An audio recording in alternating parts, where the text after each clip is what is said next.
ॐ ह्रीं नमो अरिहन्ताणम्। ॐ ह्रीं नमो सिद्धाणम्। ॐ ह्रीं नमो आयर्याणम्। ॐ ह्रीं नमो उवज्झायाणम्। ॐ ह्रीं नमो लोये सव्वसाहूणम्।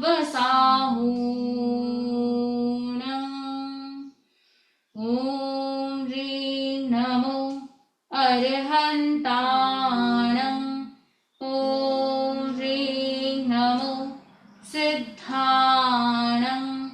ॐ ह्रीं नमो आयर्याणम्।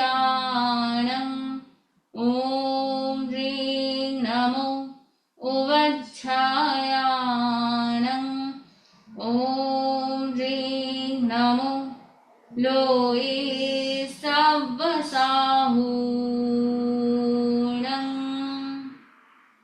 ॐ ह्रीं नमो अरिहन्ताणम्। ॐ ह्रीं नमो सिद्धाणम्। ॐ ह्रीं नमो आयर्याणम्। ॐ ह्रीं नमो उवज्झायाणम्। ॐ ह्रीं नमो लोये सव्वसाहूणम्। एषो पञ्चणमुक्कारो सव्वभावपणासनो मङ्गलानं च सव्वीसिं परमं हवै मङ्गलम्। परमं हवै मङ्गलम्। आराध्य देव की श्री चरणों में सब भक्ति वंदना। परम पूज्य गुरुदेव आचार्य श्री महाश्रमण जी के श्री चरणों में सब भक्ति वंदना। वंदनीय समणी जी। तो जीव जीव का ये सेकंड सेशन चल रहा है। कुछ क्वेश्चन है लोकेश जी का। लोकेश जी आप पूछ सकते हैं। बी लिटिल लाउडर कि लोग भी सुन सके। वो जो क्वेश्चन था जहाँ पे वनस्पति और जीव है या अजीव है, ये हमको बाइफरकेट करना था। कुछ चीजें आसान है उसमें जो क्लियर है, कुछ चीजें जैसे केवली शरीर, जैसे केवल शरीर, हाँ केवल शरीर, सॉरी, और मुझे चॉइसेस याद नहीं है। एक दो चीजें थी जो आत्मा, आप, हाँ उसमें तो वो क्या आत्मा, है? आप उनमें थोड़ी सी कंफ्यूजन है कि क्या करना है कि वो कौन से ग्रुप में जाएगा बेसिकली। तो हमने ऐसे समझा था कि हम क्या है, एक कॉम्बिनेशन है, राइट।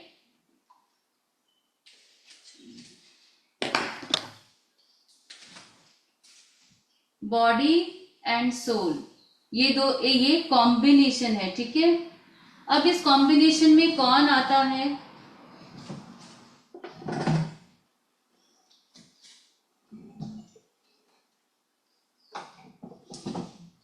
इस कॉम्बिनेशन में कौन आता है और कौन नहीं आता? तो कोई भी लिविंग जो एनिमल है ना, लिविंग बीइंग, ये वो सभी इसमें आते हैं। अब हम वनस्पति की बात करते हैं।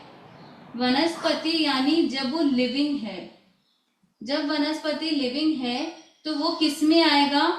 हम उसे जीव कहेंगे। हालांकि वो जीव और अजीव का कॉम्बिनेशन है।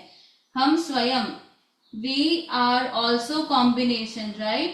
तो हम अपने आप को क्या कहेंगे? हम ये नहीं कहेंगे कि हम अजीव हैं, हम ये कहेंगे कि हम जीव हैं। हम ये कहते हैं ना, हम चेतन तत्व हैं, हम प्राणी हैं, हम ऐसा कहते हैं। क्यों? क्योंकि अभी हम में जीवत्व की सत्ता है। तो हमारा जो मूल आधार है, हमारा मूल आधार शरीर नहीं है, हमारा मूल आधार हमारी आत्मा है। इसीलिए शरीर के होने पर भी हम स्वयं को जीव कहते हैं। जैसे अगर हम एक कॉम्बिनेशन कैसे हैं? जैसे पानी और नमक है, राइट। पानी और नमक को अगर हम मिक्स कर दें, अगर पानी में नमक मिक्स कर दिया जाए तो वो नमकीन पानी बन जाएगा। लेकिन एक समय बाद हम उसे अलग कर सकते हैं। जब उसे बॉईल किया जाएगा तो पानी उड़ जाएगा और नमक रह जाएगा, राइट।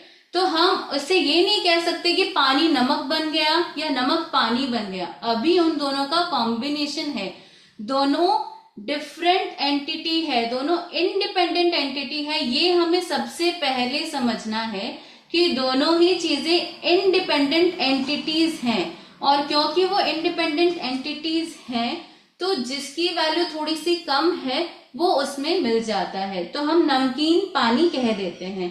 तो जैसे ही पानी को गर्म किया जाएगा नमक रह जाएगा, पानी उड़ जाएगा। तो वैसे ही जब आत्मा एक शरीर को छोड़कर दूसरे शरीर में चली जाएगी तो क्या होगा, शरीर रह जाएगा लेकिन आत्मा दूसरे यहाँ पे ट्रैवल कर जाएगी।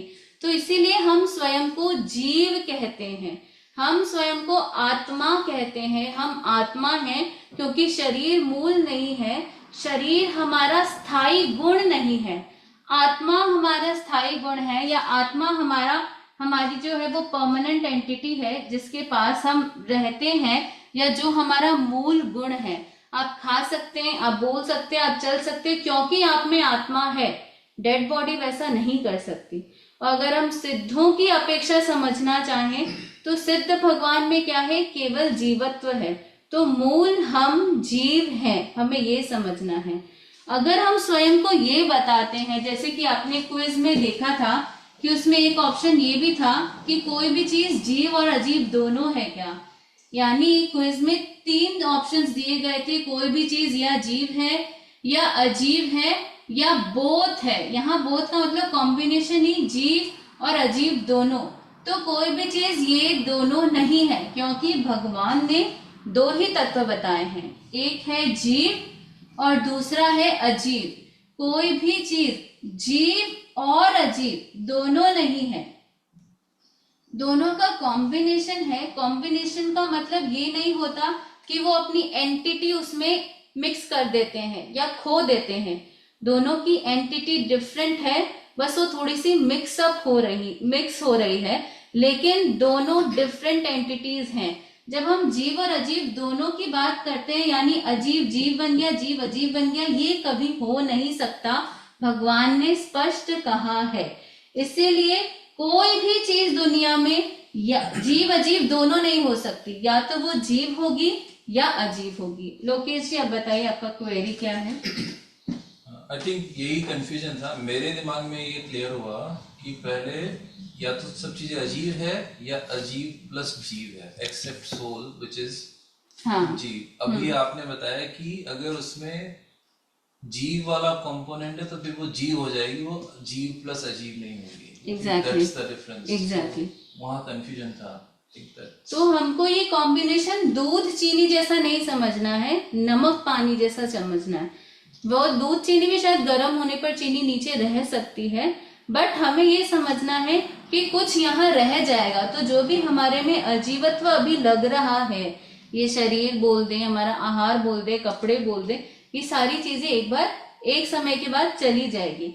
अगर हमारे भीतर अजीवत्व का भी कॉम्बिनेशन रहता तो सिद्ध भगवान में भी वो कॉम्बिनेशन, वो कंपाउंड पाया जाता, वो कंपोनेंट पाया जाता, पर वो वहां नहीं पाया जाता है। क्यों? क्योंकि मूल में वो है नहीं। तो आपसे मूल में पूछा जाए, मूल में हम कौन है, तो हम जीव हैं। तो जो भी, अब जैसे कोई फ्लावर है, जब तक वो पेड़ से अटैच्ड है, जब तक वो जीवत्व है उसमें, तब तक वो जीव कहलाएगा। फिर जब वो मुरझा जाए, वो मर जाए, उसमें से प्राण निकल जाए, तब वो क्या कहलाएगा? अजीब में कौन सा प्रकार? अजीब में भी वो पुद्गल कहलाएगा। ठीक है, तो हमारा शरीर क्या है? पुद्गल। पुद्गल किसे कहते हैं? कोई ऑनलाइन जो अटेंड करे वो बताएंगे पुद्गल हम किसे कहते हैं?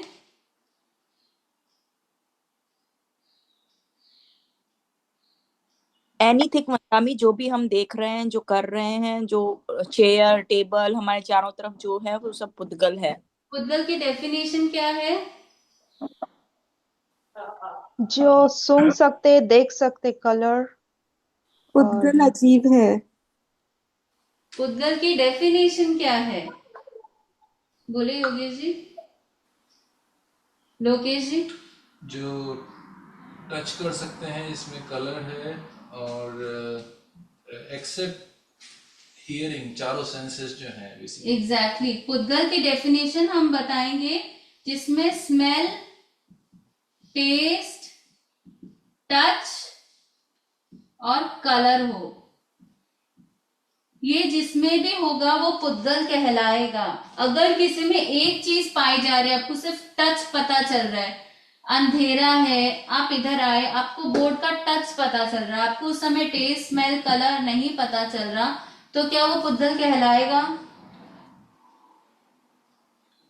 है तो पुद्गल ही, बिकॉज बट एग्जैक्टली कोई भी चीज की हमें कोई एक प्रॉपर्टी भी पता चल रही है, एनी वन, लेकिन सारी नहीं भी पता चल रही, तो हमें ये समझना है कि वो सारी प्रॉपर्टी कहीं ना कहीं है, वो हमारे पकड़ में नहीं आ रही है। तो पुद्गल का मतलब यही है जिसमें स्मेल, टेस्ट, टच, कलर हो, वो पुद्गल है। और कोई भी एक प्रॉपर्टी हमें दिख रही है, पता चल रही है, सपोज किसी का सिर्फ कलर ही दिखाई दे रहा है, तो वो कलर है, मतलब उसमें कहीं ना कहीं टेस्ट, टच और स्मेल होगा ही होगा। अगर हम सिर्फ पेंट कलर्स की बात करें तो पेंट कलर्स में भी आपको सिर्फ कलर ही दिखाई देता है। कोई बच्चा बोलेगा ये तो सिर्फ कलर है, पर आप उसे टच कर सकते हैं, राइट, और उसका एक स्मेल भी होता है।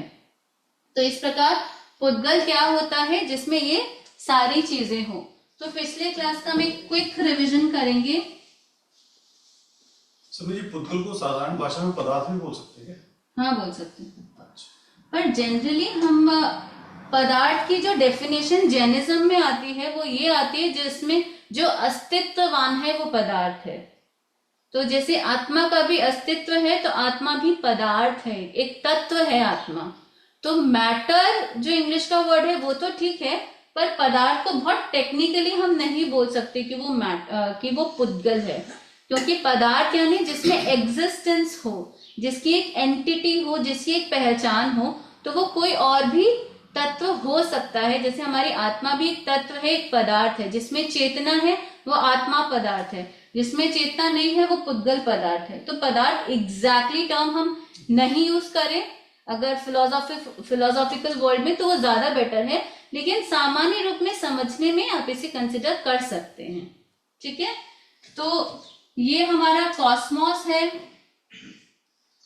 ये कॉस्मोस हमने पढ़ा था, दो द्रव्यों से मूल में बना है। अगर आपने क्विज चेक किया हो, उसमें दो क्वेश्चंस थे। एक, हमारा कॉस्मोस मूल किन द्रव्यों से बना है? तो जब द्रव्यों की बात आती है, मूल दो द्रव्य हैं, जीव और अजीव। पर अगर ये क्वेश्चन आता है कि कॉस्मोस में जितने जीव हैं वो कितने प्रकार के हैं, तो जीव के अगर हम बेसिक में सबसे बेसिक हम डिफ्रेंशिएशन करें तो ये दो प्रकार के हैं, सिद्ध और संसारी। इनमें से हम कौन है और आप कौन है, और असिद्ध कौन है? सिद्ध जो कहाँ रहते हैं? लोक के सबसे ऊपरी भाग में, यानी ये पूरा लोक है। इसकी चर्चा आज हम और थोड़ी सी करेंगे। लोक में हम कहाँ रहते हैं, सिद्ध कहाँ रहते हैं, इसके बारे में हम थोड़ा सा आज जानते हैं। आप मेरी ड्राइंग में बिल्कुल ना जाएं, इट्स नॉट दैट गुड। ये मिडिल पोर्शन है। लोक का जो नीचे का पोर्शन है ना, ये ऊपर के पोर्शन से थोड़ा ज्यादा है।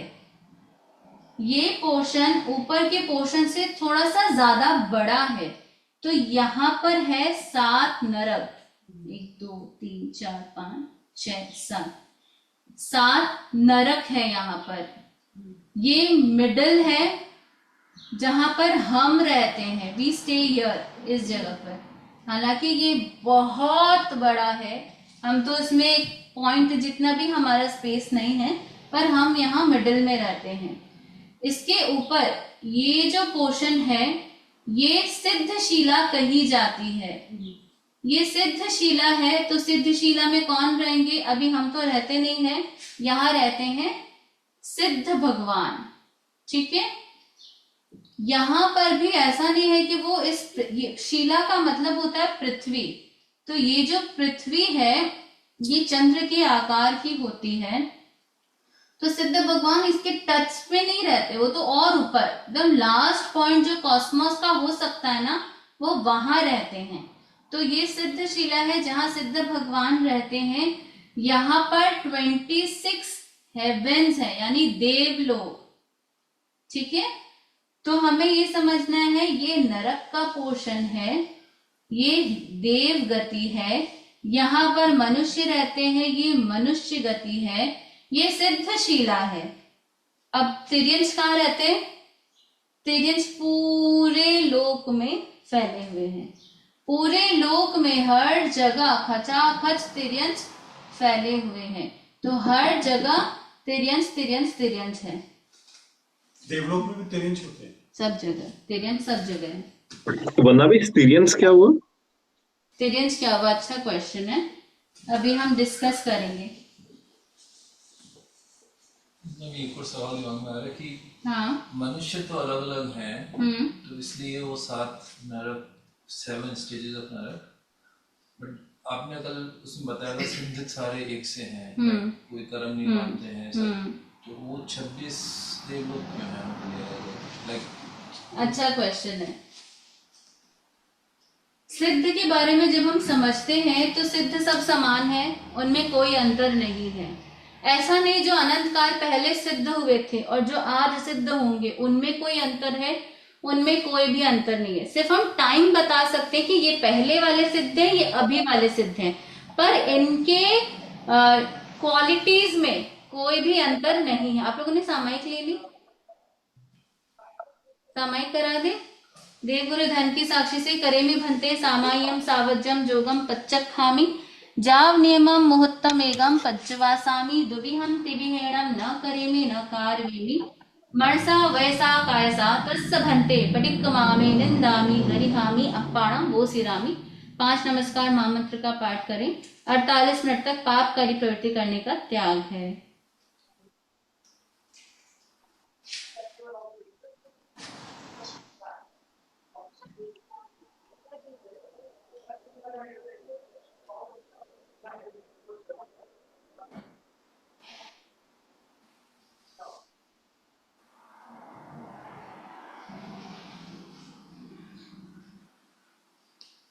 तो आप जब भी बोले तो अच्छे से हाथ लगा के बोलिए, ठीक है? आपका कोई क्वेश्चन था? आपका लोकेश जी? नहीं। वंदा में मेरा क्वेश्चन है। हाँ, तो तिर्यंश गति ऐसे मानते हैं कि सबसे मतलब in lack of right words I would say कि है ना सबसे नीची गति है, पर वो अगर तिर्यन सबसे नीची गति है। हाँ, मुझे पता नहीं था कि ऐसे बोल सकते नहीं बोल सकते, इसलिए। पर है ना वो सिद्ध शिला में भी है, मनुष्य उसमें भी है, तो मतलब मनुष्य भी नहीं जा सकते वहां पे जो कि उनसे अच्छी है, ऐसे कैसे? हाँ, बताएंगे आज हम क्लियर करेंगे, ठीक है? तो हम अगर आपसे ये पूछें कि हम सबसे पहले हमारी चेतना का लक्षण क्या है, योगेश जी हमारी चेतना का लक्षण क्या है? हमने लास्ट क्लास में पढ़ा था। लोकेश जी? ज्ञान, दर्शन, 1 वर्ड उपयोग। हमारी चेतना का लक्षण उपयोग है, जिसका मतलब क्या है? ज्ञान और दर्शन का व्यापार। ठीक है, व्यापार यानी ज्ञान और दर्शन की क्रिया, ज्ञान और दर्शन करना, ये हमारा चेतना का लक्षण है। आपने एक वेस्टर्न फिलोसोफर डेकार्ट को पढ़ा होगा, वो कहता है मैं सोचता हूं इसलिए मैं हूं। वो अपने अस्तित्व के होने का डेफिनेशन ये देता है कि वो सोचता है। भगवान महावीर ने क्या कहा?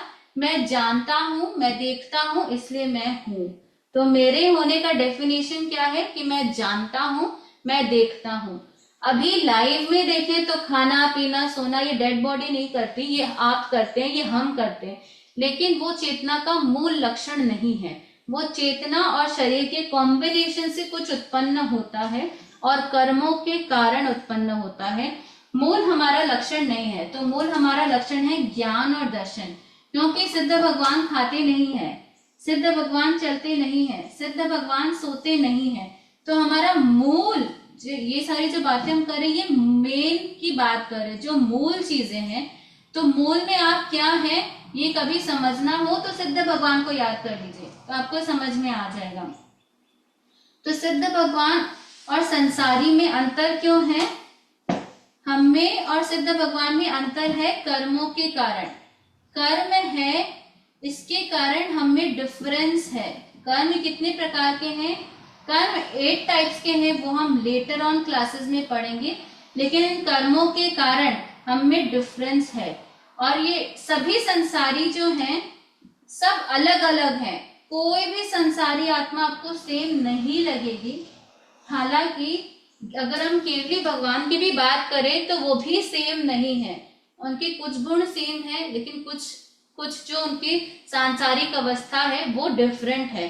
तो सभी संसारी जीव लगभग डिफरेंट होते हैं, लेकिन सिद्ध भगवान सभी सेम होते हैं, क्योंकि सिद्धों में नो कर्म, कोई भी कर्म नहीं है। संसारी में या 8 या 4 कोई ना कोई कर्म जरूर विद्यमान होंगे। तो सिद्ध भगवान बोलते हैं क्या, किसी से बात करते हैं क्या सिद्ध भगवान?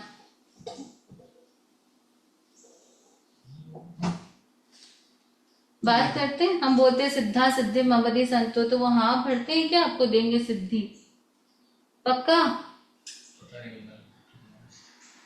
तो हमें ये समझना है सिद्ध भगवान के कर्म नहीं है, इसलिए उनकी बॉडी नहीं है। बॉडी नहीं है तो बॉडीली एक्टिविटीज भी नहीं होगी। बोलना बॉडीली एक्टिविटीज है, तो इसलिए सिद्ध भगवान के नहीं है। तो सिद्ध भगवान कैसे हैं? जन्म, मरण, जरा, जरा यानी बीमारी, रोग, शोक, दुख, दारिद्र। दारिद्र क्या होता है? गरीब की अवस्था। एग्जैक्टली। जन्म, मरण, जरा, रोग, शोक, दुख, दारिद्र से रहित है। ना कर्म है, ना बॉडी है, ना बॉडी की एक्टिविटीज है, ना जन्म मरण का लाइफ साइकिल, कुछ भी नहीं है। एकदम प्योर फॉर्म है, प्योरेस्ट लेवल जो किसी भी गुण का हो सकता है वो है सिद्ध की अवस्था। तो सिद्ध भगवान ना आपको कुछ देते हैं, ना आपसे कुछ लेते हैं, ना वो बात करते हैं। उनका क्या कार्य है, क्या करते हैं वो? सिर्फ जानना और देखना। तो क्वेश्चन है, वो हमेशा जानते और देखते हैं, तो क्या बोर नहीं होते? सिद्ध भगवान बोर नहीं होते क्या? आनंद की स्थिति में है, क्यों बोल? तो आनंद के लिए उनके पास क्या है? उनके पास कौन सा प्लेजरफुल साधन है जिसके लिए वो आनंद की प्राप्ति करते हैं? क्या है आनंद? कर्मों का क्षय कर लिया। कर्म का क्षय कर लिया, उनको आनंद प्राप्त हो गया, लेकिन बोर क्यों नहीं होते? ऐसा कौन सा आनंद है जो जिससे कभी बोर नहीं होते? ज्ञान का व्यापार करते हैं। हाँ, ज्ञान दर्शन की क्रिया करते हैं तो उससे बोर नहीं होते हैं। बोर नहीं होते। आगे आप इस कंटिन्यूस कितना पढ़ सकते हैं, आप कितना ज्ञान कर सकते हैं? अभी मैं ले लूं 2-4 क्लासेस एक साथ, तो ले पाएंगे क्या? हम तो सिद्ध भगवान नहीं समझी जी। तो उनमें कोई उनमें कोई हाँ बताइए। अभी आपने बताया वो कोई एक्टिविटीज नहीं करते हैं, तो bore is kind of an activity. अच्छा, शरीर, बोर शरीर का शरीर एक का लक्षण। हिस्सा है। सही बताया। बोर हम कब होते हैं? ये सारी चीजें शरीर, कर्म, इन सब के कारण होती है। सिद्ध भगवान में ये सब कुछ भी नहीं है। तो उनमें 8 क्वालिटीज है। कौन कौन सी? सबसे पहले केवल ज्ञान। केवल ज्ञान का मतलब क्या है? सबसे पहले यहाँ केवल का मतलब क्या होता है? केवल का मतलब है राग और द्वेष कुछ नहीं है। हम जब ज्ञान करते हैं तो ये अच्छा है, ये बुरा है, ये मुझे समझ में आया, नहीं समझ में आया, सही लग रहा है, गलत लग रहा है, कितनी चीजों में हम उलझते हैं ना, वहां पर ये सब कुछ नहीं है। सिर्फ और सिर्फ ज्ञान है, केवल ज्ञान, केवल दर्शन। दर्शन क्या होता है कि हम लेटर ऑन स्टेज में पढ़ेंगे। अभी आप ये समझिए, अभी हमारे लिए ये ज्ञान की प्रायर स्टेज है। असंवेदन, उनका एक गुण है असंवेदन, यानी उन्हें दुख और सुख कुछ भी नहीं होता। वो अनअफेक्टेड रहते हैं, उनमें ना दुख का कोई अनुभूति होती है ना सुख की कोई अनुभूति होती, कुछ भी नहीं होता। तो जैसे आप भी अनुप्रेक्षा कर सकते हैं, जैसे आपको कभी लगे मुझे अभी कष्ट हो रहा है, मुझे अच्छा नहीं लग रहा है, किसी ने मुझसे गलत तरीके से व्यवहार किया, मुझे फील हो गया, तो अनुभव कर सकते हैं मैं सिद्ध हूं, मैं असंवेदन हूं। तो धीरे धीरे आप अनअफेक्टेड रहने लग जाएंगे। आत्मरमण सिद्धों का एक गुण होता है आत्मरमण, यानी उन्हें बाहर की कोई भी चीज पसंद नहीं आती, पुद्गल की कोई भी चीज पसंद नहीं आती। आजकल की दुनिया का ट्रेंड क्या बन गया है? दुनिया को एक्सप्लोर करना, मैं ये भी देख लूं, मैं वो भी देख लूं, मैं ये भी देख लूं, मैं इधर चला जाऊं, मैं उधर चला जाऊं। अपना पूरा समय दूसरी चीजों को देखने में समझने में लगा देंगे, पर खुद को देखने समझने में नहीं लगा पाएंगे। आज आपको कहीं ट्रैवल करना, आप घंटों घंटों खड़े होकर एयरपोर्ट पे सिक्योरिटी चेक में, बोर्डिंग लाइन में खड़े हो जाएंगे, लेकिन खड़े होकर ध्यान करने के लिए हम कहें, ज्ञान करने के लिए कहें, नहीं होगा। क्यों? क्योंकि हमें आत्मरमण की कमी है। सिद्धों में अनंत आत्मरमण है, उन्हें बाहरी दुनिया से कोई मतलब नहीं है। केवल ज्ञान, केवल दर्शन, असंवेदन, आत्मरमण, अटल अवगाहन। अटल अवगाहन इसका मतलब क्या है कि वो जहां पर है वहां स्थित हो गए हैं, वहां से अब वो कहीं और नहीं जाएंगे। जहां वो है अब उससे उनकी गति कभी चेंज नहीं होगी, अब वो वापस संसार में नहीं आएंगे। अमूर्ति, अमूर्ति का मतलब है उनमें बॉडी नहीं है, कोई शेप नहीं है, वो केवल और केवल प्योर शुद्ध आत्मा द्रव्य है। आत्मा का कोई शेप नहीं होता, कोई कलर नहीं होता, कोई टेस्ट, कोई स्मेल नहीं होता।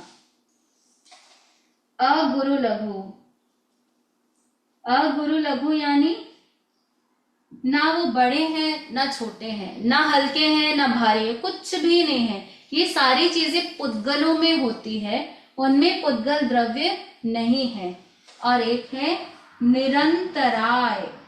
निरंतराय मतलब अब उनमें इन्फिनाइट पावर आ गया है, इसीलिए वो बोर नहीं होते।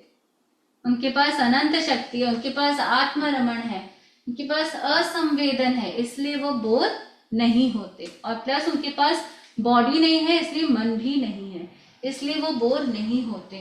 तो केवल ज्ञान, केवल दर्शन, असंवेदन, आत्मरमण, अटल अवगाहन, अमूर्ति, अगुरु लघु और निरंतराय, ये सिद्ध भगवान के 8 गुण हैं। ये 8 ही क्यों है? ये ऑपोजिट टू 8 कर्मास है। 8 कर्म बताए गए हैं, उनको जब खत्म कर देते, क्षय कर देते हैं, तो उनके ऑपोजिट ये 8 गुण सारे प्रकट हो जाते हैं। तो उनमें जन्म मरण है क्या लोकेश जी? नहीं। क्या वो खाते पीते हैं योगेश जी? नहीं। वो कुछ भी नहीं करते, राइट? क्योंकि कर्मों से उनकी मुक्ति हो चुकी है। अब हम संसार की बात करते हैं, जैसा कि अभी हम गति की बात कर रहे थे। तो फर्स्ट जो बोल है वो क्या है? गति 4। गति का मतलब क्या होता है, हमें ये समझना है। गति का मतलब जनरल भाषा में तो मूवमेंट होता है, पर अगर हम तात्विक भाषा में यानी जैन टर्मिनोलॉजी में बात करें तो गति का मतलब होता है movement from one birth to another, या फिर लिविंग इन वन बर्थ, ये होती है गति। ठीक है, गति का मतलब आपको समझ में आ गया। अब हम ये समझते हैं कि गति है कितनी। सिद्धावस्था में गति चाहिए क्या? नहीं, क्यों नहीं चाहिए सिद्धावस्था में गति? क्योंकि जन्म मरण से वो। वेरी गुड, बहुत अच्छा बताया। सिद्ध भगवान की गति नहीं है, नो गति, या फिर जनरल भाषा में कभी आपने ऐसे भी सुना है पंचम गति, यानी इनका बाकी 4 गतियों से कोई रिलेशन नहीं है। अब सांसारिक जो जीव है, आप लोग को दिख रहा है ना बोर्ड, सांसारिक जीव की 4 गतियां हैं, नरक गति, तिर्यंच, मनुष्य और देव। यानी संसार में जितने भी जीव हैं वो कोई ना कोई इस कैटेगरी में आएंगे, या वो नरक में होंगे, या वो तिर्यंच होंगे, या मनुष्य होंगे, या देव होंगे। अब हम नीचे से शुरू करते हैं। हाँ, एक चीज आपको ये ध्यान रखनी है, आपको इन नामों को याद करना है। अगर आपको पूछा जाए कि दुख के आधार पर आप गति को क्रम वाइज बताएं, तो आपको ये बताना है सबसे ज्यादा दुख नरक में होगा, फिर तिर्यंच, फिर मनुष्य, फिर देव। सुख के आधार पर बताना तो आप क्या बताएंगे? देव, मनुष्य, तिर्यंच, नरक। ठीक है, दुख के आधार पर नरक, तिर्यंच, मनुष्य, देव, और सुख के आधार पर देव, मनुष्य, तिर्यंच, नरक। जब हम 25 बोल की चर्चा करते हैं तो उसमें बहुत सारी चीजें आती है। तो जब किसी भी चीज का क्रम जब हम याद करते हैं तो जनरली अनऑस्पिशियस से ऑस्पिशियस, छोटा से बड़ा, हम इस तरीके से जाते हैं। तो जिसका वाइडर एस्पेक्ट है वो हम लेट बाद में पढ़ते हैं। तो आपको 25 बोल के अकॉर्डिंग इस क्रम से याद करना है। पहला बोल गति 4, नरक गति, तिर्यंच गति, मनुष्य गति, देव गति। ठीक है, अब जो भी नरक में रहते हैं वो क्या कहलाते हैं? उन्हें हम कहते हैं नारकी। यानी नरक में रहने वाले जीवों को नारकी कहते हैं। नरक कितनी है? नरक 7 है।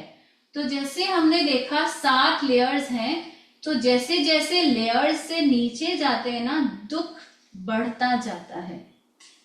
इधर नरक में ऐसे तो दुख बहुत ज्यादा होता है, पर फर्स्ट में कंपैरिजन टू 7th कम दुख होगा, लेकिन अगर धीरे धीरे आप नीचे जाएंगे तो दुख बढ़ता जाएगा। अब हम ये समझते हैं नरक में कौन कौन से टाइप्स की वेदना होती है। आपको पता है किसी को? एक प्रश्न। हाँ, ये जो 4 गतियां हैं ये प्लेसेस है, अवस्था है? हाँ, वेरी गुड। ये मूल में अवस्था है, बट इसके प्लेसेस भी आते हैं। मतलब मूल में तो ये अवस्था ही है, मूल में हम प्लेस नहीं बोल सकते, क्योंकि देवता भी सिर्फ ऊपर नहीं है, नीचे भी कहीं पर है, और तिर्यंच तो पूरे लोक में है। तो सिर्फ प्लेस से हम नहीं इसको डिफाइन कर सकते। मूल ये अवस्था है। बहुत अच्छा क्वेश्चन है। गति मूल में अवस्था है, आपका एक सिचुएशन है। ठीक है, अभी हम समझ रहे हैं नरक में कितने प्रकार की वेदना होती है। तो नरक में बेसिक में 3 टाइप्स की वेदना होती है। सबसे पहले क्षेत्रीय वेदना। क्षेत्रीय वेदना यानी नरक का ना एनवायरनमेंट ही ऐसा क्रिएट किया जाता है कि वो एनवायरनमेंट ही कष्ट देने वाला है। जैसे अगर कहीं किसी नरक में गर्मी है, तो इतनी गर्मी है, इतनी गर्मी है, इतनी गर्मी कि उस जीव को हिमालय पे ले जाकर बैठा दिया जाए तो भी उसकी गर्मी शांत नहीं होगी। इतनी गर्मी, वहां का एनवायरनमेंट ऐसा क्रिएट किया हुआ है। अगर ठंड है तो इतनी ठंड की आग में बैठा दिया जाए, सामान्य हमारी आग में, तो उसे उसकी ठंडक खत्म नहीं होगी, इतनी भयंकर ठंड है। नरक के पेड़ कैसे होते हैं? नरक के जो पेड़ होते हैं ना, उनके पत्तों की धार तलवार की तरह होती है। जैसे आपने सुना होगा कोट शाल्मली वृक्ष, आपने अरतवना में अगर सुना है तो मुझे पता नहीं। कोट शाल्मली वृक्ष यानी कोट शाल्मली वृक्ष कैसा, उसके जो पत्ते हैं ना वो कैसे हैं? उन पत्तों में तलवार की धार है। किसी पर पे गिर गए तो उसकी बॉडी के पार्ट को ही काट देंगे। जैसे पत्ता, आप यहाँ खड़े और पत्ता गिर गया तो हाथ ही पूरा कट जाएगा, इतनी धार है। अगर उसमें जो नदी है, कहते हैं खून की नदी है, वो जीव प्यास लग रही है, कहते रहते हैं, पर उनके पास पानी नहीं है पीने को, क्योंकि वहां उनको बोल दिया जाता है कि खून की नदी है, पीना है तो पी लो, प्यास बुझेगी तो बुझ जाएगी। तो ऐसी भयंकर वेदना। हाँ योगेश जी? तो ये जो वेदना की आप बात कर रहे हैं कि इतनी ज्यादा गर्मी या इतनी ज्यादा ठंड या तलवार की तरह पत्ते, ये रियल चीज है, ये मन की अवस्था है कि किसी के प्रति इतना ज्यादा रियल है, real? रियल उनका एनवायरनमेंट ऐसा है। जैसे यहाँ स्नो होगी तो रियल में स्नो हो रही तब आपको ठंड लग रहा है ना, तो वैसे ही वहां का एनवायरनमेंट ही वैसा होता है। एक है पारस्परिक वेदना, यानी एक नरक का जीव दूसरे नरक के जीव को आपस में वेदना देते रहते हैं, वो एक दूसरे को परेशान करते रहते, तूने मेरे साथ इस जन्म में ऐसा किया था, मैं तेरे साथ अब ऐसा करता हूँ। खुद से इतने परेशान होते हैं ना कि वो दूसरों को परेशान करने में थोड़ा सा एंजॉयमेंट में भी फील करते होंगे। यानी उनमें इतना क्रोध, मान, माया, लोभ होता है कि वो खुद के कष्ट को भूलकर दूसरों को कष्ट देने में इच्छा करते हैं या वो वैसा कार्य करते हैं। तो एक हो गया क्षेत्रीय वेदना, एक हो गया पारस्परिक वेदना, एक हो गई परमाधार्मिक देव। ये एक देव होते हैं, इनके द्वारा दी गई वेदना। यानी अब कोई भी जीव है, उसने इस जन्म में बहुत जीवों की हिंसा की है, तो वहां पर वो जो परमाधार्मिक देव है वो कहेंगे, देख तूने इतने जीवों को मारा था, अब हम तुमको मारते हैं। तो कभी तेल में तलते हैं, कभी गर्म पानी में उबालते हैं, कभी उछालते हैं, कभी भाला मारते हैं, कभी कुछ करते हैं। तो ये हो गए एक परमाधार्मिक। अगर हम इसको विच्छेद करें तो परम अधार्मिक जो देव होते हैं, इनके द्वारा दी गई वेदना। तो जनरली 3 प्रकार की वेदना होती है, क्षेत्रीय वेदना, पारस्परिक वेदना और परमाधार्मिक द्वारा देव द्वारा दी गई वेदना। जनरली ये 3 नरक तक ही होती है लगभग, उसके बाद ये 2 होती है। मतलब मूल तो ये 2 है, लेकिन ये भी है जिनको देते हैं तो बहुत भयानक ही देते हैं।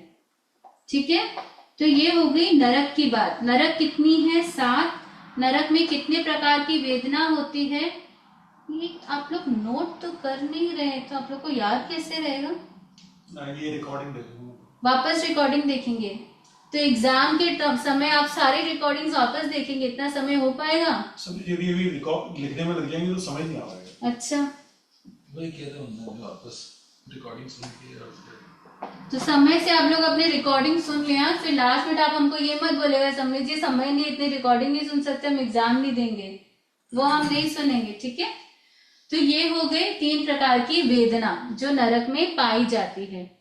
अब है फर्स्ट हो गई नरक गति, तिर्यंश हम सबसे लास्ट में करेंगे। सेकेंड हो गई तिर्यंश गति, थर्ड हो गई मनुष्य गति।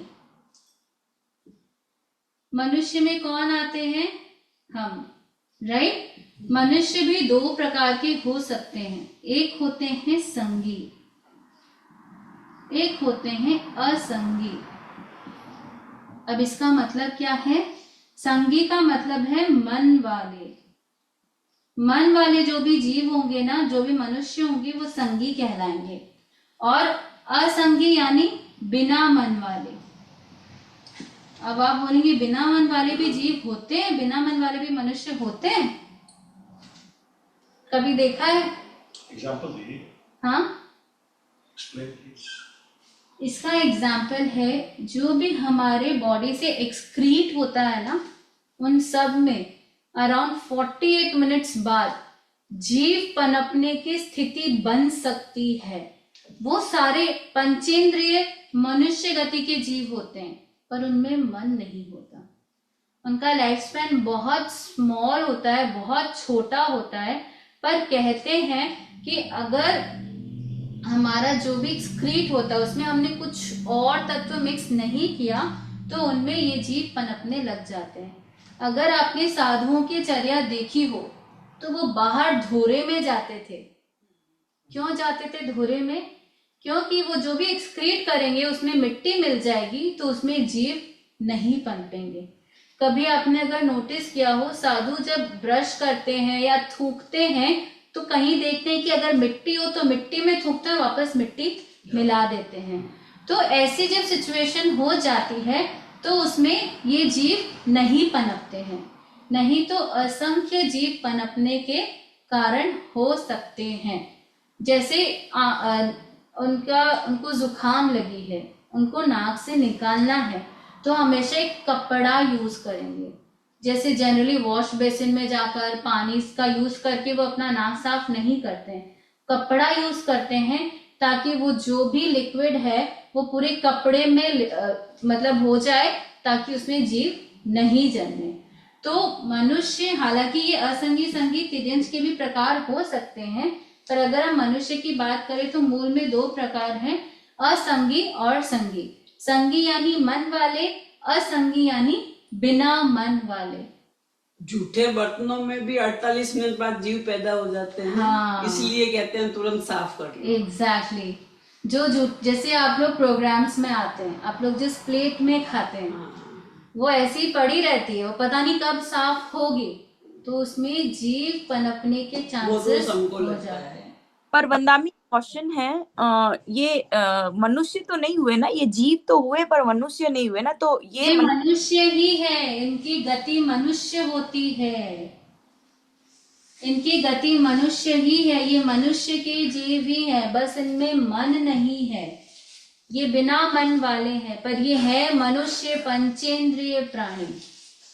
इसीलिए आप जब भी कोई भी कहीं पर खाना खाएं किसी प्लास्टिक के प्लेट में, तो पहले की तो परंपरा थी धोकर पीना, अब तो कोई नहीं करता होगा।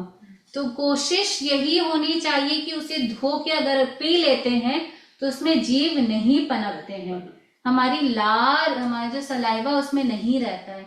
अगर वो नहीं पॉसिबल है, आप तुरंत स्टार्ट नहीं कर सकते, एटलीस्ट टिश्यू से उसे पूरा क्लीन कर देना चाहिए ताकि उसमें जीव न पनपे। जो धोएगा या कभी कहीं कोई क्लीन होगी तो उसमें भी दिक्कत नहीं होगी, और मूल है हम कर्मों से बचेंगे, क्योंकि वो जीव जन्म रहे हैं आपका निमित्त पाकर, उन्हें कष्ट होगा आपके निमित्त से, वो मरेंगे तो भी। ऐसे तो मूल में उपादान तो उनका खुद का होता है, पर निमित्त हम बनते हैं। इसीलिए साधु आज भी पात्रियों को 1 बार नहीं 2 बार 3 बार धो के पीता है, कि उसमें कोई कभी चिकनाहट से भी जीव जन्म सकते हैं, उसका दोष किसको लगेगा? साधु को लगेगा। तो ये हो गई मनुष्य गति। तो हम बहुत बेसिक पढ़ रहे हैं, अभी हम नेक्स्ट क्लास में और भी ज्यादा और भी आगे पढ़ पाएंगे। 4th है देव गति। तो देवता भी 4 प्रकार के बताए गए हैं। देवता भी 4 टाइप्स के होते हैं।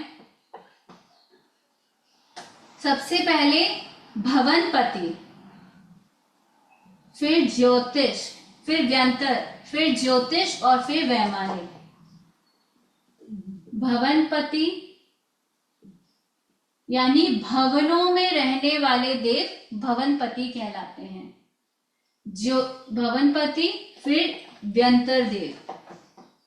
भवन का मतलब घर या कुछ और? भवन का मतलब भवन, महल। व्यंतर, व्यंतर देव यानी जो सूने पहाड़ों में जंगलों में रहते हैं, जो भूत प्रेत आत्माएं होती है ना, वो इसमें आते हैं। भवनपति, व्यंतर, ज्योतिष, सूर्य, चंद्र, ग्रह, नक्षत्र, तारा, ये सब इसी में आते हैं, ज्योतिष के देव। और एक है वैमानिक, जो हमने 26 देवलोगों की बात की थी, वैमानिक देव, तो ये उसमें आते हैं। तो जो हमारा लोक है, यहाँ पर जो नरक है, ये मिडिल लोक है और ये नरक है। तो मिडिल लोक और नरक के बीच में कहीं पर भवनपति देव रहते हैं। मतलब यहाँ पर कुछ भवन बनाए गए हैं, उन भवनों में बहुत सारे देव रहते हैं, उन देवों का निवास स्थान वहीं पर है। हमारी जो पृथ्वी है और जो नरक है, इन दोनों के बीच में, तो ये होते हैं भवनपति देव। व्यंतर देव, इनका स्थान होता तो नीचे है, पर ये अपने जगह नहीं रहते, ये मिडिल लोक में रहते हैं। कहाँ? गुफाओं में, कंदराओं में, पेड़ों में, इन जगहों पर, सूने घरों में यहाँ रहते हैं। तो ये 8 प्रकार के होते हैं। राक्षस, किन्नर, ये सारे शमशानों में रहते हैं, पहाड़ों में रहते हैं, तो ये सारे मिडिल लोक में रहते हैं। ज्योतिष ये सिद्धशिला है, ये सिद्धशिला है। यहाँ पर 26 देवलोक हैं। 26 देवलोक और मिडिल लोक के बीच में कहीं पर ये ज्योतिष के देव होते हैं, यानी ये वैमानिक नहीं है। ये सबसे उत्कृष्ट देवलोक है, ये वैमानिक नहीं है। ये वैमानिक और हमारे जो मिडिल लोक है, इसके बीच में कहीं पर 5 टाइप्स ऑफ ज्योतिष के देव होते हैं। 5 टाइप्स है, ऐसा नहीं कि 5 ही देव है, 5 टाइप्स है। तो अकॉर्डिंग टू जैन कॉस्मोस, जो हम सूर्य है, नक्षत्र है, ग्रह है, ये सारे इन देवों के विमान हैं। विमान समझ गए आप, जहां पर ये रहते हैं। तो जहां पर, तो ये जो सूर्य हमें दिखता है, ये सूर्य जो देव है उनका विमान है, वो इतना चमकता है और वो प्रकाश करता है। तो ये देवों के 4 टाइप्स हमने समझे। एक है जो नरक और मिडिल लोक के बीच में रहते हैं, एक जो मिडिल लोक में ही जनरली रहते हैं, एक मिडिल लोक और स्वर्ग, ये हेवेंस जो है इनके बीच में रहते हैं, और एक जो 26 देवलोक में रहते हैं। आपको पता है, जो भी जीव सम्यक्ति होता है, यानी जो भगवान के वचनों पर गहरी श्रद्धा, पूरी श्रद्धा करता है, वो मरकर सिर्फ और सिर्फ यहीं जाएगा। बाकी ये सारे जो है ये लोअर, सॉरी ये नहीं, ये सारे जो है ये लोअर देव गति कहलाते हैं। तो जो भी जीव सम्यक्ति है वो मरकर इनमें ही जाएगा। और प्लस कोई पशु पक्षी भी सम्यक्त्वी है तो भी वो मरकर इधर ही जाएगा, वो इन तीनों में कहीं नहीं जाएगा। तो ये सबसे श्रेष्ठ देवगति है। तो ये हो गई देवगति की बात। हाँ, ये भगवती ये क्या मनुष्य से भी नीचे देवगति है? ये थोड़ा सा नीचे नहीं है, ये उनका स्थान है। अच्छा, जैसे उन्होंने बोला ये अवस्था है बोल तो, लेकिन ये लोअर है ऐसा हम नहीं कहेंगे। ठीक है, अब हम तिर्यंच की बात करते हैं। तो जो भी जीव नरक में नहीं है, या जिनकी नरक गति नहीं है, जिनकी देव गति नहीं है, और जिनकी मनुष्य गति नहीं है, वो सारे क्या होंगे? तिर्यंच। अब आप दिमाग लगाइए कौन कौन होंगे, कौन कौन आएंगे इसमें? सारे पशु, सारे पशु और दो तो क्लियर है, देवगति मनुष्य गति। नरक गति को ऐसे आप मतलब रूल आउट करोगे। तो पशु आपने दो तरह अप्रिशिएट कर सकते जैसे आप मनुष्य हैं, वैसे ही नरक में भी जीव होते हैं, वो भी पंचेंद्रिय होते हैं। उनमें और वो चतुरेंद्रिय, द्वेंद्रिय, त्रिंद्रिय नहीं होते, वो पंचेंद्रिय होते हैं और मन वाले होते हैं सारे। तो फिर तो जो भी मनुष्य के अलावा जितने भी, तो कौन कौन है बताइए? जितने भी मतलब कौन कौन? पशु पक्षी, वृक्ष हो गए। क्या बोल रहे हैं? वृक्ष भी होंगे क्या? अच्छा, वेरी गुड, वृक्ष और घास। चलिए इसको हम कैसे समझेंगे? इसको हम ऐसे समझते हैं, ये तो समझ में आ गया कि नरक, देव और मनुष्य को छोड़कर सब तिर्यंच में आते हैं। ये तिर्यंच जो है ना, ये लार्जेस्ट किंगडम है, सबसे बड़ा किंगडम है। ठीक है, तो इसमें अगर हम सेंस ऑर्गन्स की बात करें तो वन सेंस्ड ऑर्गन बीइंग,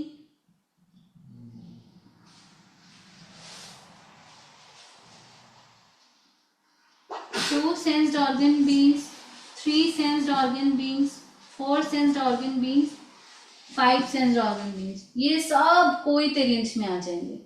1 का एग्जाम्पल बताइए। पेड़ पौधे, पृथ्वी, पानी, दिख नहीं रहा होगा ना,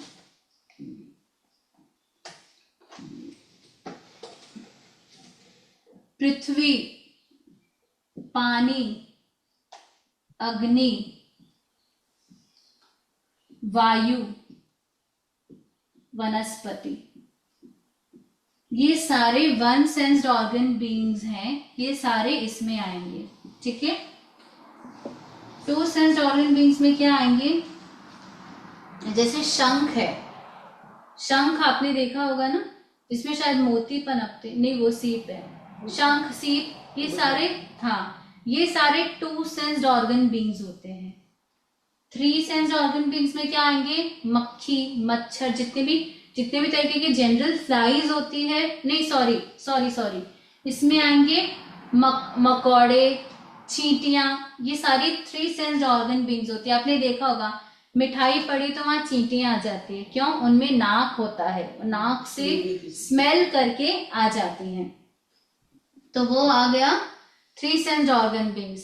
4 में सारे फ्लाइज, और 5th में आपके सारे पशु, पक्षी, मछली, जल वाले प्राणी, उड़ने वाले प्राणी, जमीन पर जो प्राणी होते हैं, ये सारे के सारे तिर्यंच गति में आते हैं। अब बात है कि अगर जहां हमने लोक की बात करी ना, कि सिद्धशीला में भी तिर्यंच गति है क्या? तो सिद्धशीला में भी पृथ्वी नहीं है, पानी नहीं है, पानी है क्या?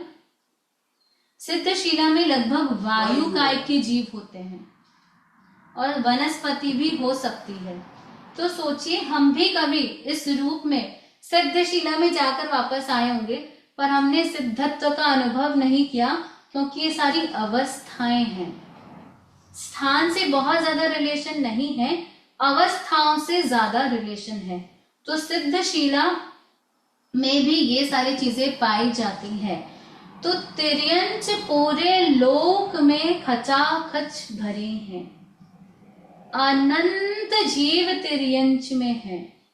हम भी जीवों के बीच में ही बैठे हैं। हाँ, हम भी जीवों के बीच में बैठे, पर हमें पता नहीं चल रहा, क्योंकि वो इतने सटल हैं, इतने सूक्ष्म हैं कि हमें पता नहीं चल रहा। अभी आपको थोड़ी बहुत अनक्लैरिटी होगी, हम धीरे धीरे जब आगे बढ़ेंगे ना, तो आपको और क्लैरिटी मिलती जाएगी। तो अभी हमने ये समझा कि नरक 7 है, नरक में जो भी जीव होते हैं वो 5 सेंस्ड ऑर्गन बीइंग्स होते हैं, पंचेंद्रिय होते हैं। नरक में 3 प्रकार की वेदना है। और क्या पढ़ा हमने नरक के बारे में? ये कहाँ है? लोअर कॉस्मोस में। और कुछ नरक के बारे में शायद इतना ही पढ़ा हमने। ये जो 7 नरक है ना, इनके भी नाम आते हैं। सबसे पहले रत्न प्रभा, यानी जिस पृथ्वी में रत्नों की प्रधानता है वो रत्न प्रभा। बालुका प्रभा, यानी जहां पर जिसकी पृथ्वी में बालू है वो बालुका प्रभा। पंख प्रभा, पंख का मतलब क्या होता है? नहीं, पंख, पंख क है ना ये। पंकज किसे कहते हैं हम? फूल को? कौन से फूल को? Lotus. Very good, lotus. Lotus को पंकज क्यों कहते हैं? क्योंकि वो कीचड़ में उत्पन्न होता है। तो पंख यानी कीचड़। तो एक नरक ऐसी है जहां पर भयंकर कीचड़ ही कीचड़ है। धूम प्रभा, जहां पर धुआं बहुत ज्यादा है। एक मिनट इसका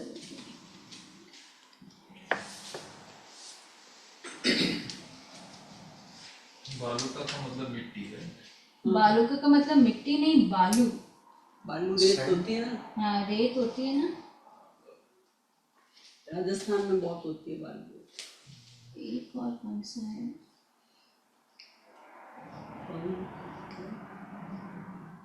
हाँ, ये जो 2nd नंबर है ना, ये 3rd है। 2nd नंबर है शर्करा प्रभा। शर्करा यानी इसकी मिट्टी में चीनी है। शक्कर होती है ना, मिठास है इसकी मिट्टी में, इसलिए इसको शर्करा प्रभा कहते हैं। फिर नेक्स्ट है, ये हो गया सेकेंड नंबर। 6th है तम प्रभा, यानी घोर यानी बहुत अंधेरा है, अंधेरा ही अंधेरा है, ऐसी नरक गति है। और एक है महातम प्रभा, मतलब भयंकर अंधेरा। तो ये सारे उनके सिचुएशन के आधार पर उनके नाम बताए गए, हालांकि इनके नाम मूल में अलग हैं, लेकिन उनका एनवायरनमेंट कैसा होता है। जैसे रत्न प्रभा में रत्न है, तो इतने पथरीले रत्न होंगे कि आप चल नहीं सकते, आप बैठ नहीं सकते। तो मतलब हर जगह से वो चले तो भी कष्ट, वो खड़े हो तो भी कष्ट, वो बैठे तो भी कष्ट, प्यास लगे तो भी कष्ट, हर तरीके से कष्ट ही कष्ट, कष्ट ही कष्ट उनको मिलता है। तो ये नरक की डिस्क्रिप्शन है। देवता कितने प्रकार के हमने समझे? देवता 4 प्रकार के हैं। नाम बताइए। वंदना में एक क्वेश्चन है नरक में। हाँ, ये 7 नरक आपने भी सीक्वेंस में दिए, तो सबसे वर्स्ट कौन सा है, मतलब सबसे पेनफुल कौन सा? फर्स्ट जैसे 7 महातम प्रभा, ओके, मतलब आप समझिए अंधकार सबसे बड़ा कष्ट है। अंधेरा है तो आप कुछ नहीं कर सकते, अब कोई भी सिचुएशन आपके सामने आए, अंधकार है तो कुछ भी नहीं कर सकते। सबसे बड़ा कष्ट अंधकार है। धुआं है तो आप थोड़ा सांस लेना बंद कर देंगे, सांस एक बार रोक लेंगे, कुछ भी तरीके से मैनेज कर सकते हैं। पर जहां अंधेरा है आप वहां कुछ भी मैनेज नहीं कर सकते। और आपको पता है अज्ञान भी अंधकार बताया गया है दुनिया में सबसे बड़ा। हाँ, कि इस पे क्वेश्चन था कि जब आप बोल रहे हैं कि महान अंधकार, ये स्थिति है या अज्ञान की दशा है? ये दोनों ही है। दोनों ही है। ऐसे अज्ञान की दशा हुई जरूरी नहीं है, पर ये मूल में स्थिति है, वहां भयंकर अंधकार है, एनवायरनमेंट उसका वहां का ऐसा है। लेकिन हमारे लिए बताया जाता है अज्ञान बहुत बड़ा अंधकार है, इसीलिए ज्ञान करो, ज्ञान करना बहुत जरूरी है। ज्ञान करने में आलस मत करिए। अगर ज्ञान होगा तो कभी परिस्थिति आएगी तो आप उसको फॉलो कर सकते हैं, पर ज्ञान ही नहीं होगा तो उसे हम फॉलो नहीं कर पाएंगे।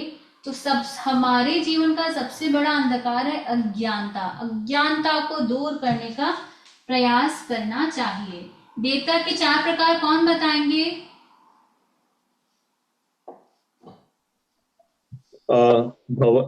भवनपति, वेरी गुड। व्यंतर और ज्योतिष और वैमानिक। ज्योतिष और वैमानिक। तो भवनों में रहने वाले भवनपति, वनों में, खंडरों में, गुफाओं में रहने वाले व्यंतर, इनका नाम वन के आधार पर है। वनों में रहने वाले व्यंतर, जो सूर्य चंद्र नक्षत्र तारा जिनमें ज्योति होती है वो ज्योतिष, और जो विमानों में रहते हैं वो वैमानिक। ये देवता के 4 प्रकार हैं। Just sit down here. I'll share our plate. You're making more mess than here. I want you to eat. Anmol ji, please can you No, switch रखना तो. So it was easy for me to.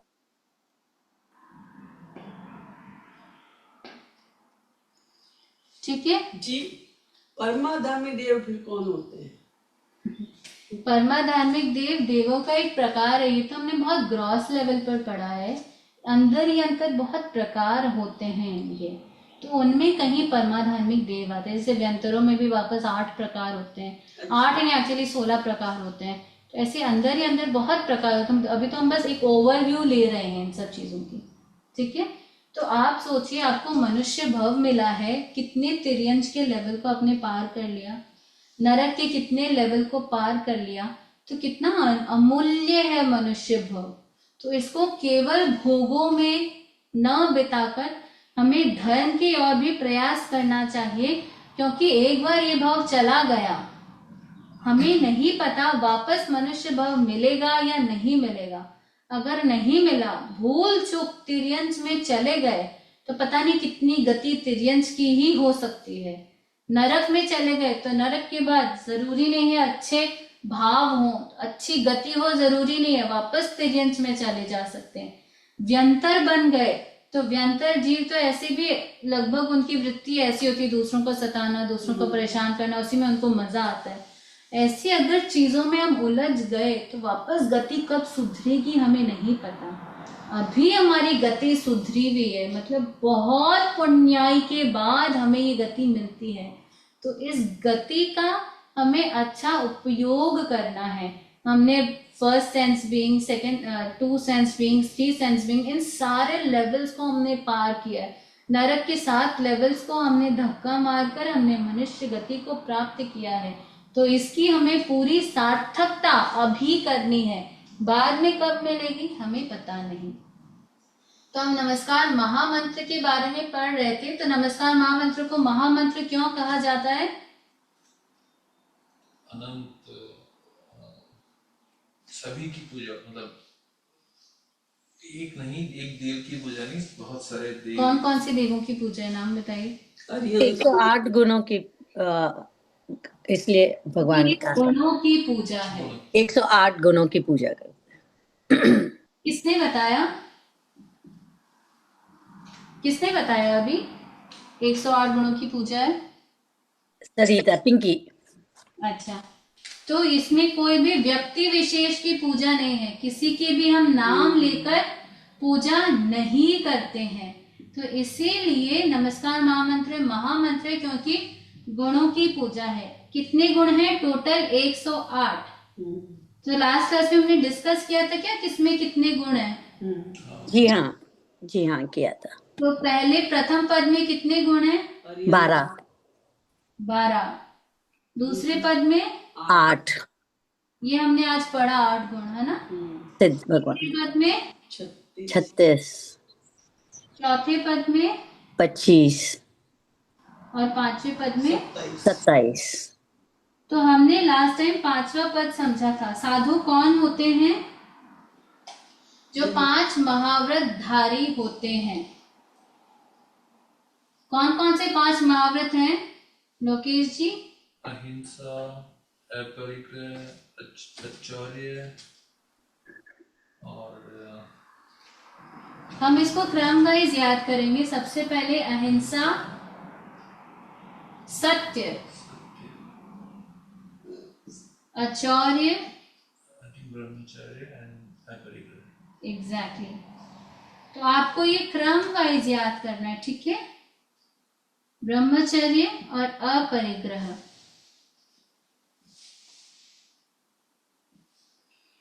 महाव्रत का मतलब क्या होता है? जो life long, sorry बोलिए योगेश जी। जो without exception life long. Very good. महाव्रत का मतलब होता है जो लाइफ लॉन्ग हो और विदाउट एनी एक्सेप्शंस।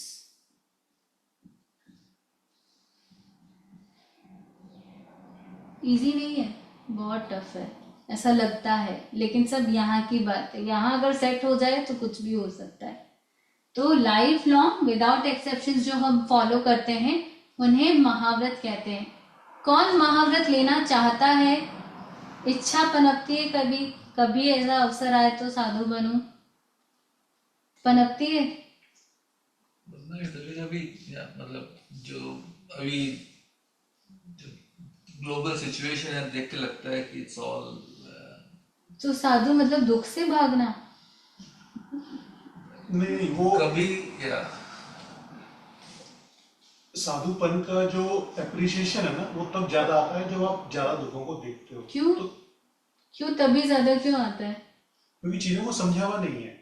फिर अब इन चीजों को जब रिलेट करते हो आप कि अल्टीमेटली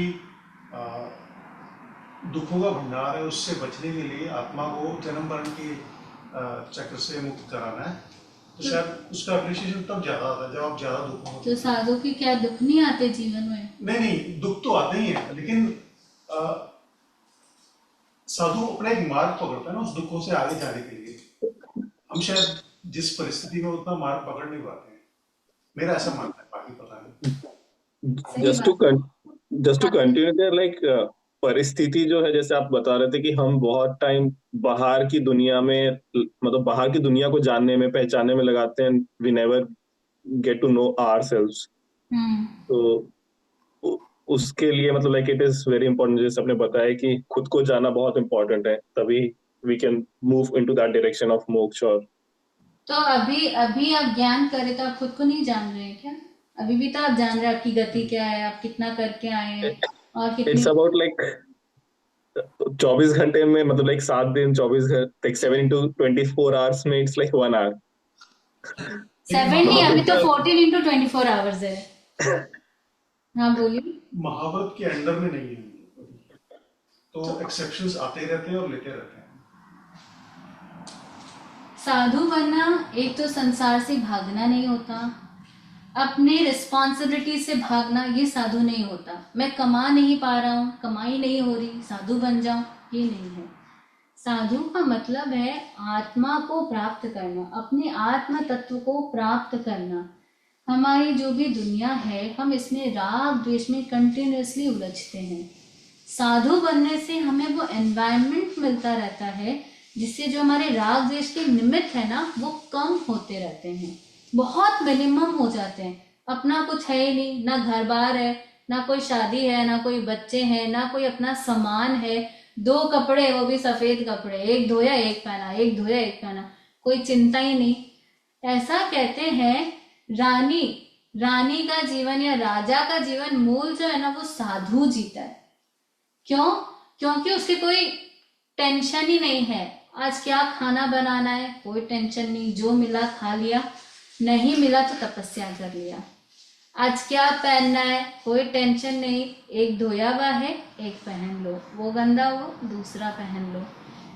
उसके कमाने की चिंता नहीं, क्यों? साधु तो मांग के खाने वाला है, साधु को तो कमाने की अपेक्षा नहीं है। आचार्य श्री महाप्रज्ञ जी कहते हैं एक साधु ही है जो उतना अधिकार से मांग सकता है, बाकी कोई भी मांगे तो उसका अधिकार नहीं है मांगना।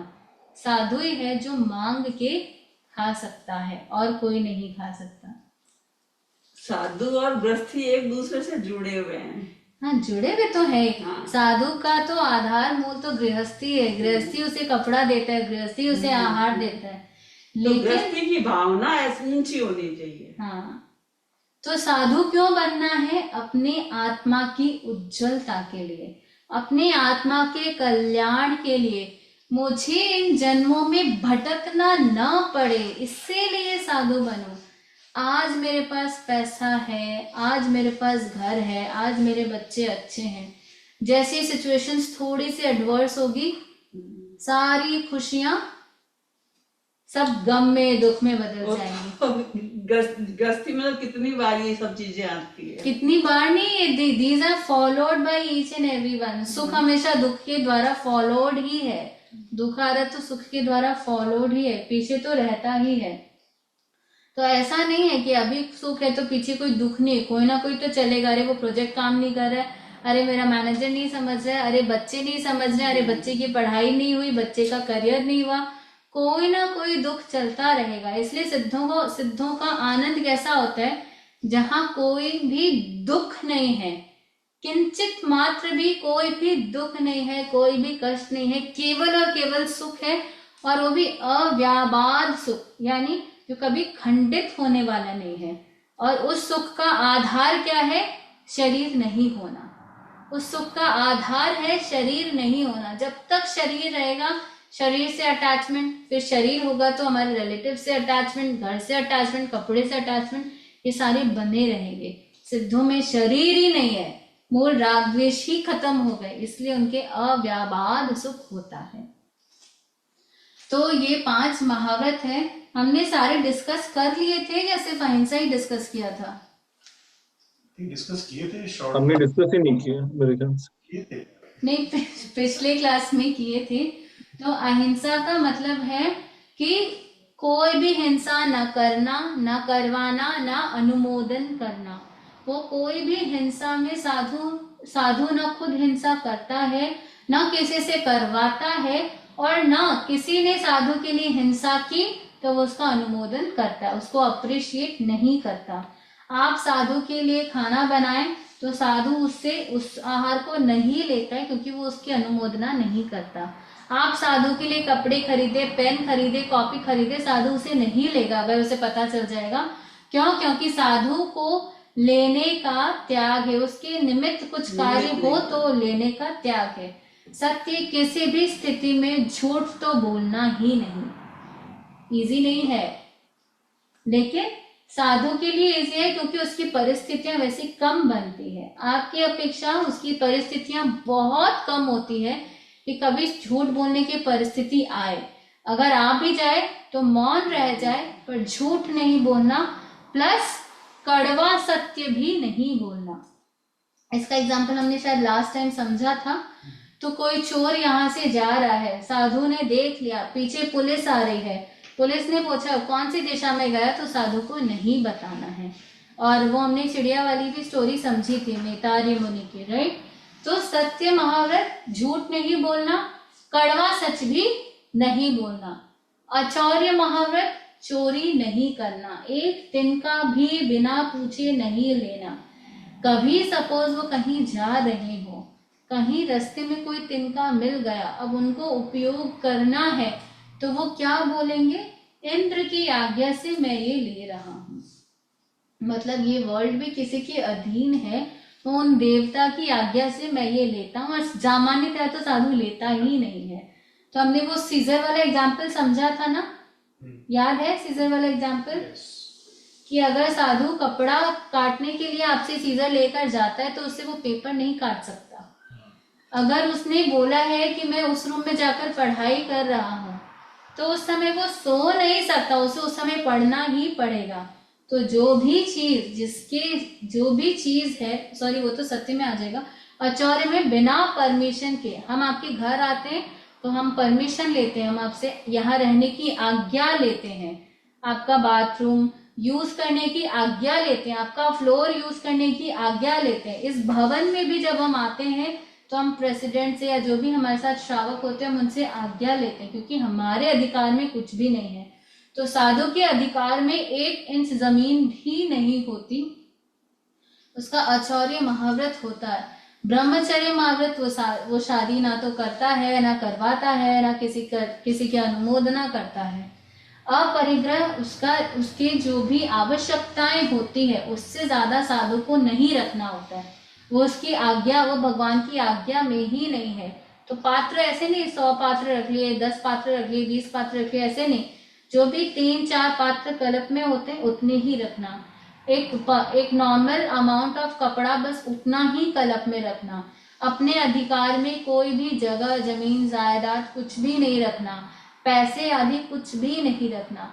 साधु अपरिग्रह का मूल हम ये समझना चाहिए, इसका मूल है अटैचमेंट को खत्म करना, यानी मूर्छा। जो हमारी मूर्छा है, मूर्छा का मतलब आसक्ति।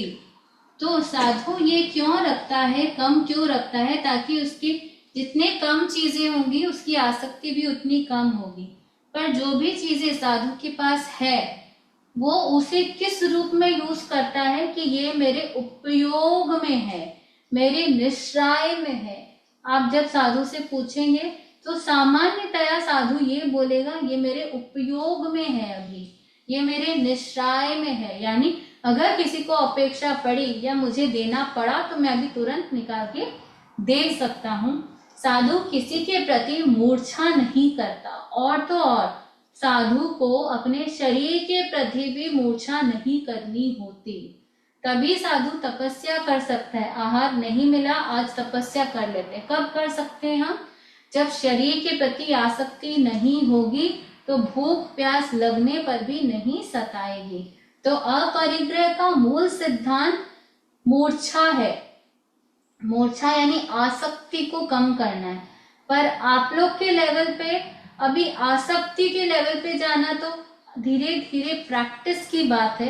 तो इसीलिए आपसे कहा जाता है आप अपने परिग्रह को कम करें, आप अपनी चीजों को कम करें।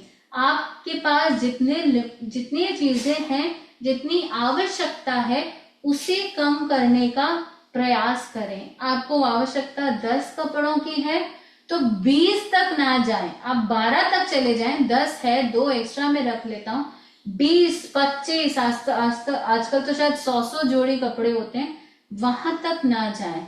बच्चों को आप खिलौने देते हैं तो एक मिनिमम अमाउंट ऑफ खिलौने दें जिसमें उसका समय निकल जाए। पर से हम कई घरों में देखते हैं खिलौनों की कोई लिमिट ही नहीं है, भरे पड़े 2-2 3-3 4-4 5-5 कार्टून्स भरे पड़े। इतने खिलौने की उसे आवश्यकता नहीं होती, उसे बचपन से ही इच्छा संयम करना सिखाइए। टॉयज गैजेट्स ये नहीं बस उसने बोला और दे दिया, नहीं, आप उसे अभी से संयम करना सिखाएंगे तो वो बड़ा होके संयम कर पाएगा, नहीं तो नहीं कर पाएगा।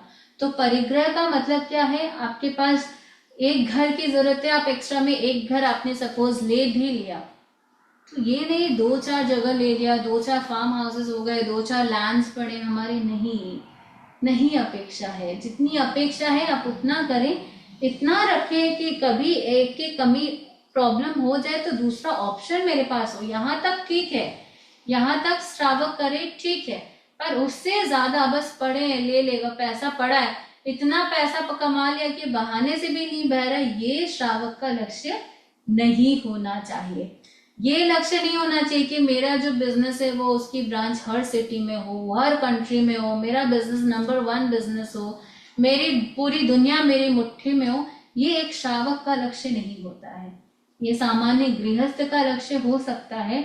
और इसमें अनावश्यक पता नहीं कितने कर्मों के बंधन है। एक बिजनेस आप चलाते हैं, टैक्सेशन की चोरी, झूठ बोलना, ईमानदारी नहीं होना, पता नहीं कितनी दोषें हमें लगते हैं। तो उन दोषों से बचने का उपाय है अपरिग्रह, यानी इच्छा संयम। अपने परिग्रह को कम करें। नमो उवज्झायाणम का क्या मतलब होता है? उपाध्यायों को नमस्कार। उपाध्याय कौन होते हैं? श्रेष्ठ स्कॉलर। Very good.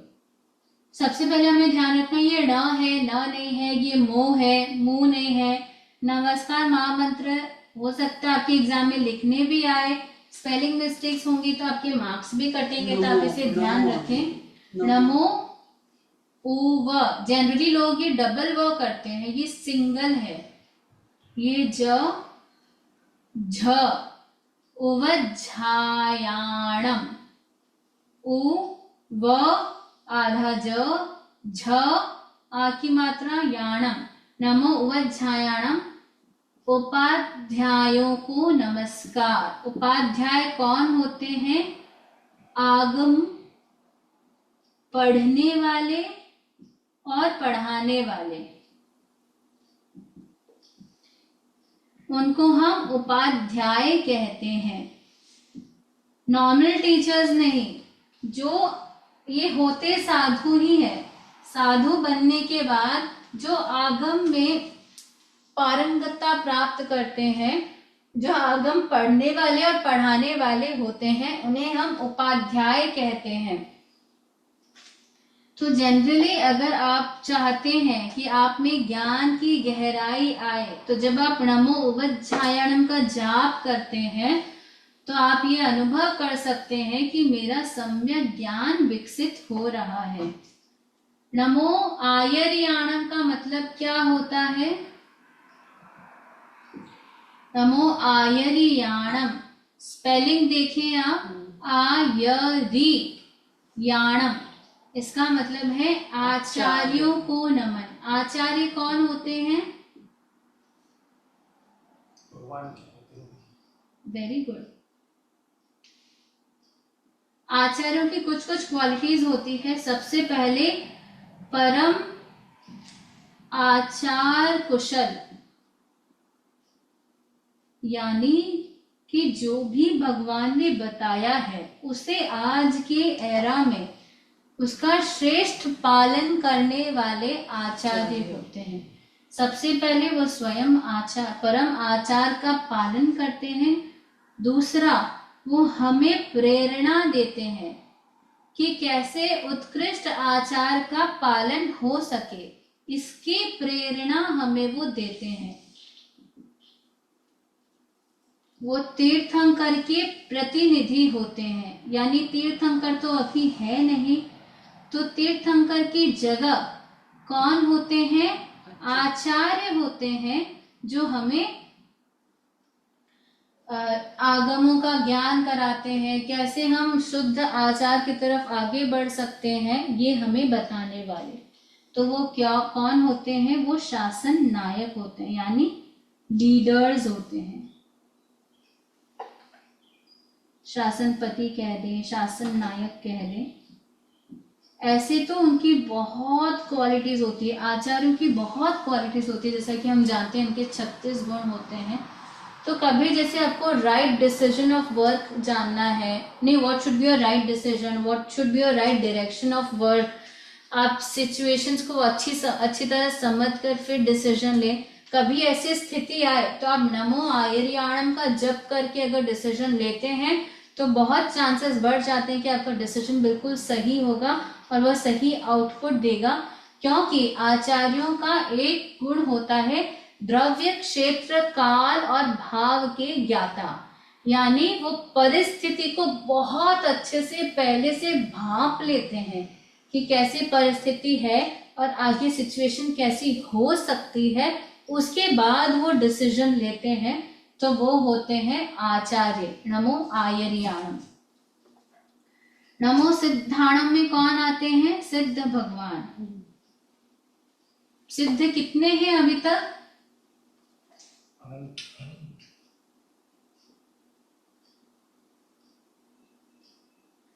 नमो सिद्धाणम। सिद्धाणम की स्पेलिंग देखिए, स में छोटी की मात्रा, ये द आधा है, फिर ये धा है, ये घ नहीं है, ध है, और फिर आ की मात्रा। नमो सिद्धाणम, सिद्ध भगवान को नमन। सिद्ध का मतलब क्या होता है? सिद्ध का मतलब होता है मुक्त होना। किससे मुक्ति? क्रोध, मान, माया, लोभ। जो भी जीव इन 4 चीजों से मुक्त हो जाए वो सब इसमें आ जाते हैं नमो सिद्धाणम। जरूरी नहीं है कि सिर्फ जैन धर्म में जो जीव जन्म लेते हैं वही सिद्ध हो सकते हैं, जरूरी नहीं है। दुनिया का कोई भी जीव, कोई भी संप्रदाय का, कोई भी धर्म का जीव अगर क्रोध, मान, माया, लोभ को जीत लेता है तो वो सिद्ध, बुद्ध और मुक्त बन जाता है। तो इसीलिए सिद्धों के प्रकार भी बताए जाते हैं कि 15 प्रकार के जीव मुक्त हो सकते हैं। तो उसमें एक ये भी बताया गया है गृहलिंग सिद्ध, यानी गृहस्थ जीव भी मुक्त हो सकते हैं। कौन हुए गृहस्थ रूप में मुक्त? नाम बता सकते हैं आप?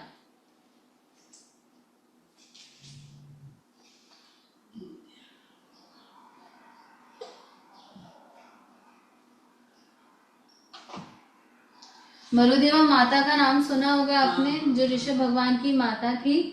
वो गृहस्थ रूप में ही सिद्ध हो गए थे। वो तो हाथी के औहदे पर बैठे थे, अपने पुत्र को देखने आए थे और देखे पुत्र का तो इतना ठाट बाट और मैं फालतू में चिंता कर रही हूँ। गहराई में गए, उसी समय मुक्त हो गए। तो गृहस्थ भी मुक्त हो सकते हैं। भरत चक्रवर्ती गृहस्थ रूप में ही केवल ज्ञान को प्राप्त किया था, उसके बाद वो साधु बने थे। तो कोई भी गृहस्थ भी मुक्त हो सकता है। स्वलिंग साधु मुक्त हो सकता है, अन्य लिंग कोई दूसरा भी मुक्त हो सकता है। पुरुष लिंग सिद्ध पुरुष भी मुक्त हो सकते हैं, स्त्रीलिंग सिद्ध स्त्री भी मुक्त हो सकते हैं। तो मुक्त होने की बेसिक नेसेसिटी क्या है? क्रोध, मान, माया और लोभ। जो इनको जीत लेता है वो कोई भी जीव कभी भी मुक्त हो सकता है, लेकिन ये कार्य सिर्फ मनुष्य ही कर सकता है। तिर्यंज, नारक, देव कोई भी ये कार्य नहीं कर सकते। नमो अरहंताणम। अरिहंताणम भी आता है और कहीं कहीं ये कॉमन नहीं है, पर अरुहंताणम भी आता है। इसका मतलब क्या है? अरहंताणम, अर्हता, जो अपनी उत्कृष्ट अर्हता को प्राप्त कर लिए हैं, हम उनको अर्हंताणम में नमन करते हैं। उत्कृष्ट अर्हता क्या है? राग द्वेष से मुक्त होना, ये उत्कृष्ट अर्हता है। ठीक है, क्योंकि हम generally any time any moment में राग और द्वेष में उलझते रहते हैं। तो सबसे हमारी अर्हता, सबसे बड़ी श्रेष्ठता यही है, राग द्वेष से मुक्त होना। फिर नेक्स्ट श्रेष्ठता क्या है? इन्फिनाइट नॉलेज को पाना, इन्फिनाइट परसेप्शन और इन्फिनाइट पावर। ये श्रेष्ठ अर्हता है। तो जिन्होंने इन चारों को प्राप्त कर लिया वो अरहंत कहलाते हैं। अगर हम अरिहंताणम की बात करें, अरि मतलब होता है शत्रु। जिन्होंने शत्रुओं को जीत लिया वो अरिहंत कहलाते हैं। शत्रु क्या है? क्रोध, मान, माया और लोभ। यही हमारे मूल शत्रु है, और कोई शत्रु नहीं है, और बाकी सब तो बाहरी है। ये मूल हमारे शत्रु है। आगम में एक सूत्र, एक श्लोक आता है, नतम अरि कंठ छेत्ता करे, जम से करे अपणिया दुरप्पा, सेना ही मच्चु मोहम तुपत्ते, पच्छाम तावेण दया विहोम आश्रय। इसका मतलब क्या है? नतम अरि कंठ छेत्ता करे, जम से करे अपणिया दुरप्पा, यानी कंठ छेत्ता, कंठ से मुझे मारने वाला, यानी मेरा मर्डर करने वाला मेरा इतना बड़ा शत्रु नहीं है जितना बड़ा शत्रु अपणिया दुरप्पा, यानी दुष्काम करने वाली मेरी आत्मा है। यानी कोई आपका मर्डर करता है तो ज्यादा से ज्यादा वो आपका एक जीवन बर्बाद कर सकता है, पर ये क्रोध, मान, माया, लोभ है ना, ये हमारे जन्मों के जन्म बर्बाद कर देते हैं। तो मूल हमारे शत्रु कौन है? ये क्रोध, मान, माया, लोभ। इसीलिए जितना हो सके क्रोध पर जीतने का प्रयास करें, मान पर जीतने का प्रयास करें, माया पर जीतने का प्रयास करें, लोभ पर जीतने का प्रयास करें। तो जैसे हमने बोला ना, हम एक combination of body and soul. तो जितना जितना हम क्रोध, मान, माया, लोभ के स्तर पर जीते हैं, हम बॉडी के स्तर पर जी रहे हैं। और जितना जितना आप क्षमा के स्तर पर, विनम्रता के स्तर पर, सरलता के स्तर पर और अनासक्ति के स्तर पर जिएंगे, आप उतना उतना आत्मा के स्तर पर जिएंगे। तो हमारा मूल लक्ष्य है आत्मा को प्राप्त करना। और ऐसा नहीं है कि कोई विरला पुरुष है जो ये प्राप्त करते, ऐसे नहीं है, हम ही हैं। धीरे धीरे धीरे धीरे, आज एक बार क्रोध करने से अपने आप को बचाया आपने, कल एक बार बचाया, परसों एक बार बचाया, तरसों 2 बार बचाया, उसके बाद 3 बार बचाया। धीरे धीरे आप करते करते अपने सारे कर्मों को, इन सभी चीजों को क्षय कर सकते हैं। एक बार मन में आया कि ये काम कर लेते हैं, मेरे को फायदा होगा, किसी को नुकसान हो तो हो, मन में आया नहीं, सब यहाँ छोड़ के जाना है, लेकर कुछ नहीं जाना, कोई बात नहीं।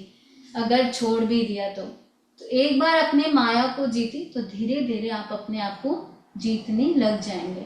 अभी समय हो गया है, अरुहंताणम का मतलब हम अगले क्लास में समझ पाएंगे। किसी को कोई डाउट है या पूरा क्लियर है, या बिल्कुल ही समझ में नहीं आया तो क्या क्या पूछे, ये डाउट है। जस्ट एक क्वेश्चन था वंदामी, ये इनफाइनाइट परसेप्शन, इसका क्या हाँ। मतलब है, या एक वर्ड में?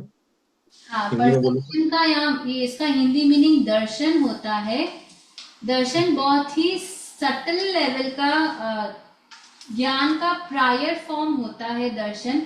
ये हम बाद में कभी जब हम और गहराई में जाएंगे आगे के बोलों में तो आप इसे समझ पाएंगे।